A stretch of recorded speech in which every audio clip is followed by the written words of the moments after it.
Ako si JR, isang OFW dito sa Taiwan. Sarap na sarap sa Pentang!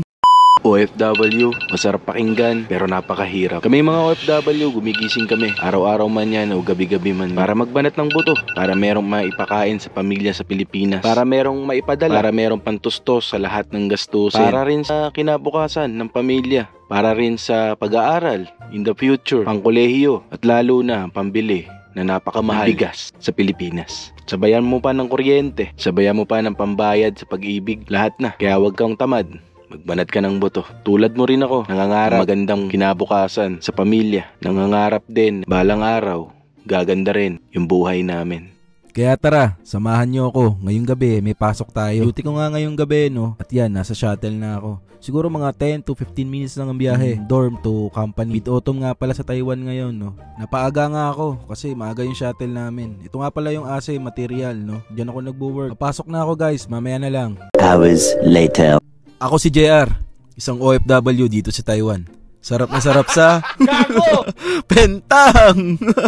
Ayun na nga, panibagong araw, panibagong vlog na naman. Kaya tara, kain tayo. So ayun guys, may pasok nga tayo ngayon, ano, panggabi tayo from 19:30 to 7:30 ng umaga, no? So kailangan kasi military time. So ayan guys, kumakain lang ako. Pakita ko lang sa inyo yung Pentang. Pentang dito sa Taiwan, ito yung mga typical na kinakain ng mga OFW pag nasa kantin. So yung pagkain ng Taiwanese, masarap naman at healthy siya, no? Maraming gulay. Talagang naubos ko talaga. Iba kasing Pilipino dito, hindi naniniwala kasi ano yung Pentang eh. Minsan kasi may mga amoy yun, yung labong nila, no? So pasensya na nga pala guys, hindi ko kayo maisasama doon sa loob ng production kasi bawal ang cellphone sa loob. Alam nyo naman yun, doon sa una kong vlog, diba? Bawal yung cellphone doon sa loob ng company namin, kaya nasa labas lang yung mga cellphone. Kaya guys, pasensya na talaga, hindi ko kayo madadala doon sa loob ng company namin. Bawal na bawal talaga. Tsaka pala, nagkape na nga pala ako niyan. Babalik na nga pala ako ng production kasi time ko na from 12 o'clock to 1 o'clock ng madaling araw. So, yun lang guys, mamaya na lang uli. Makas na yan, sanya na todo!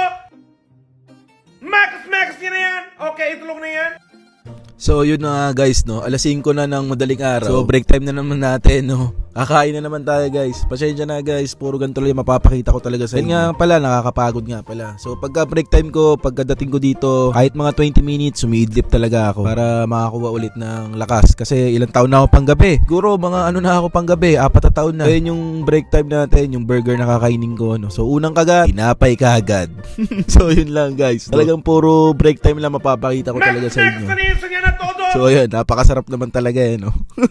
So ayun yung burger ng mga Taiwanese, no. Kinikiin nga pala namin yan. So halagang mga 40 NT lang yan. Babayaran mo, ikakaltas sa sahod mo.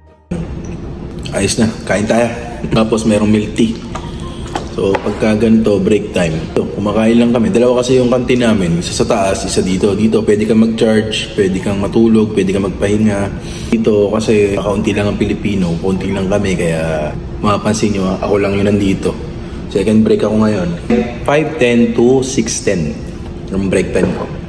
So kailangan before 5 minutes. Refund na makukuha every year yun. So yun guys, pauwi na rin ako pero may pupuntahan pa tayo. Papasama nga pala ako kay Mark kasi asikasuhin ko yung labor insurance ng mama ko doon sa Meko. So, naalala ko nga pala yung mama ko, nagkatrabaho sa Tupad, no. Naglilinis din siya sa kalsada, nagwawalis. So mama in heaven na. Kaya so yun guys, pauwi na ako at magkita-kita ulit tayo mamaya. After ko nga makauwi sa dorm, bumiyahin na kami agad ng kasama ko dahil papunta kami ng Meko ngayon dahil para ayusin yung labor insurance ng mama ko, diba? Namatay si mama noong August. Kaya dito sa Taiwan meron pala kaming makukuha na benepisyo na pag namatayan ka, pero para sa akin kahit wag na makuha to, basta buhay yung magulang ko. So ito nga pala yung Manila Economic and Cultural Office, o parang isang embahada dito sa Taiwan. Punta nga kami dito para mag-asikaso nun. So sa loob nga pala guys, bawal yung cellphone. Kaya hindi ko na rin kayo maisasama dun sa loob kasi bawal talaga. Ito nga pala yun, Manila Economic and Cultural Office. Dito nga pala kami na-appointment lahat ng renewal ng passport or yung mga documents na gagawin namin, no,